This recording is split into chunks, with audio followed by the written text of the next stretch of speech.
Ak riešite hypotéku, toto video vám v priebehu pár minút ukáže, podľa čoho si vybrať konkrétnu banku. Najlepšie je totiž vybrať si banku nie podľa najnižšieho úroku a nie podľa najlepšej marketingovej kampane, ale hlavne podľa toho, či vám banka vôbec tú hypotéku dá. Tak poďme sa na to spoločne pozrieť. Chytľavé triky bank sú totiž zlomovým bodom pre veľa klientov, ktorí sa rozhodnú žiadať o hypotéku, ale nakoniec ju majú zamietnutú a potom sa čudujú prečo. Dôvodom je to, že nie každá banka má rovnakého cieľového klienta. No a podstatné nie je ísť po tom najnižšom úroku, ktorý prvotne vidíme v nejakej kampanii, ale primárne vybrať si banku na základe týchto kritérií, ktoré si teraz spoločne prejdeme. Ak sa nachádzame ale v prvotnom úvodnom kroku, teda vôbec získať hypotéku, tak musíme sa na tú hypotéku pozerať inak, ako človek, ktorý už tú hypotéku má a môže si už porovnávať tie jednotlivé úrokové sadzby. Aktuálne máme na slovenskom trhu približne 10 bank, v ktorých sa dá riešiť hypotéka. Tie prístupy tých bank,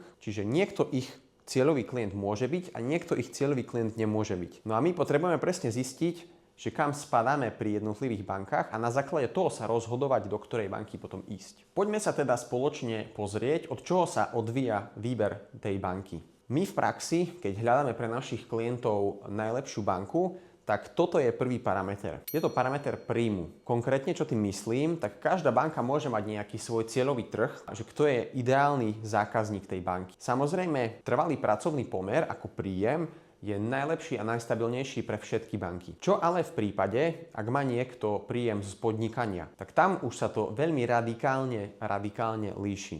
Vezmime si teda príklad.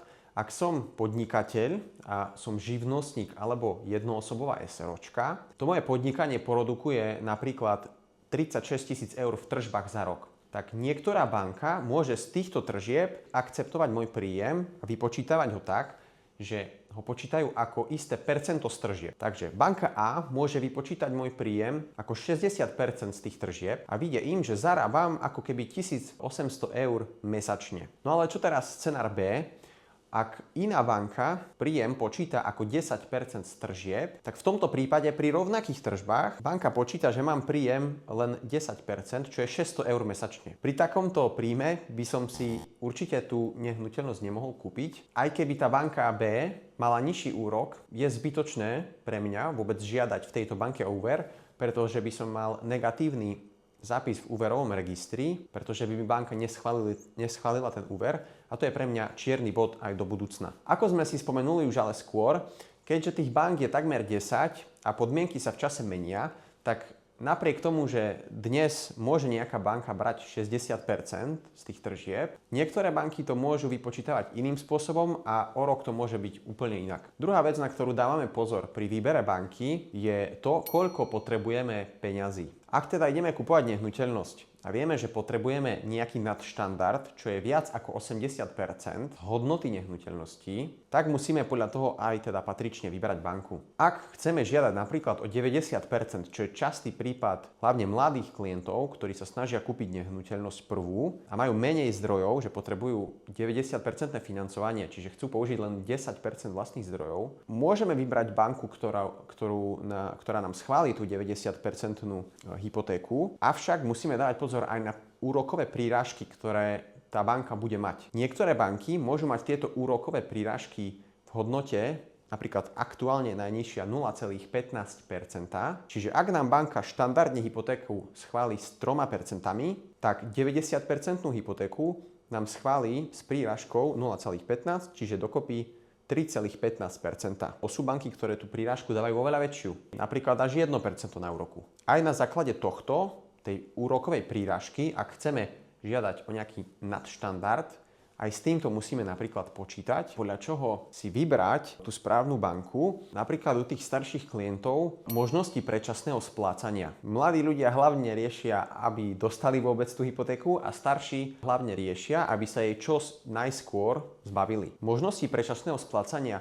sú plošne nejako nastavené, tie som aj rozoberal v inom videu. Ak máme nejaké prostriedky a chceme ich použiť ešte extra, tak je dobré využiť takú banku, ktorá nám dáva tieto možnosti predčasne splácať tú hypotéku, neplatiť extra úroky, každý mesiac si jednoducho v appke v mobile zvoliť, že teda urobíme predčasnú splátku čisto do tej istiny, čím sa zníži náš dlh. Štandardne ale vieme bez poplatku splatiť 30% z výšky hypotéky každý rok, to je v každej banke. V niektorých bankách ale extra vieme splatiť napríklad aj ďalších 30%, čiže dokopy napríklad 60% aj za rok. To by malo postačovať každému, dôležité je ale, aby to bolo jednoduché, čiže ak to mám v aplikácii a viem predčasne takto urobiť jednoducho splátku a nemusím chodiť na pobočku, vypisovať papiere a robiť byrokraciu, tak je to napríklad jednoduchšie a na základe tohto by som si tiež mohol vyberať tú banku. Ďalšia situácia, pri ktorej zvažujeme výber banky, je zámer tej hypotéky.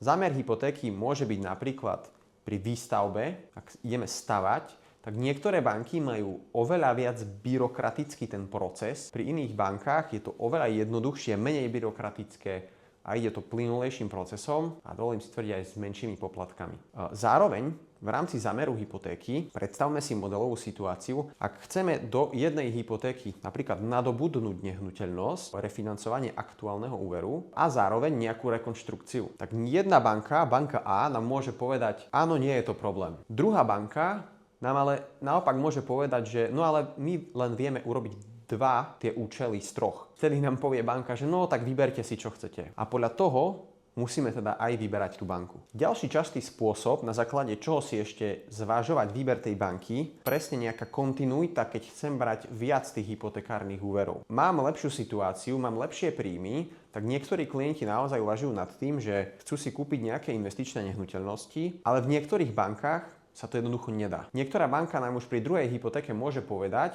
že na druhú hypotéku nám skráti tú splatnosť z 30 na 20 rokov. A to je teda problém, pretože splátka je oveľa vyššia. Ak by sme teda išli budovať portfólio investičných nehnuteľností, tak nie každá banka bude naša cieľová. Predposledný spôsob, podľa čoho si vyberať banku, je retencia. Retencia je to, ako si počas tej fixácie znížiť úrokovú sadzbu. Dajme tomu, beriem hypotéku, dostanem 3% úrokovú sadzbu. V priebehu tej hypotéky poklesnú úrokové sadzby na trhu ďalšieho 0,5% alebo percento. Retencia v danej banke mi umožňuje, aby som si požiadal o dodatočné zníženie aj počas fixácie. A teraz niektoré banky buď sú za to vysoké poplatky, alebo sa to dá robiť len raz do roka. Ale napríklad niektorá banka to vie spraviť každé 3 mesiace a to môže byť oveľa zaujímavejšie pre klientov, ktorí majú napríklad vysokú hypotéku, období, kedy klesajú tie úrokové sadzby. To môže byť oveľa zaujímavejšie, pretože klient preplatí výrazne menej. No a posledný, nie najmenej dôležitý bod, ako vyberať banku, je na základe úroku. Aby sme primárne tú hypotéku dostali a úrok vieme riešiť aj v prípade tej hypotéky v čase, refinancovaním. Ale ak nemáme žiadne špecifické kritérium, nemusíme riešiť nejaké výnimky, nemáme zložitý prípad, áno, v tom prípade si môžeme pokojne vyberať tých bank aj na základe úroku alebo len na základe úroku. Rozdiely v úrokoch môžu byť pokojne aj 0,5%. Vždy by som mal na zreteli aj to, aké sú ostatné parametre, ktoré hľadám. Napríklad, či chcem predčasne splácať tú hypotéku, či chcem mať možnosti lepšej retencie, či je možné, že budem kupovať nejakú investičnú nehnuteľnosť do budúcna, alebo či budem rekonštruovať a budem potrebovať navýšenie tej hypotéky, podobné parametre. Tak, ak si to celé zhrnieme, výber banky nie je len o tom nájsť najlepšiu banku na trhu. Je to o tom nájsť najlepšiu banku konkrétne pre nás a na našu situáciu. Nezabúdajme na to, že hypotéka je dlhodobý proces, ktorý sa v čase vyvíja a z toho dôvodu je dobré mať pri svojom boku nejakého poradcu, ktorý vás tým procesom vedie a ktorý stojí na vašej strane počas dobrého aj zlého. Týmto by som sa vám chcel poďakovať za dopozeranie tohto videa a napíšte mi pokojne do komentára, ak vás čaká táto situácia alebo ak to aktuálne riešite a napíšte mi, s čím možno máte aktuálne problém a budem sa snažiť teda zodpovedať vaše otázky v komentároch.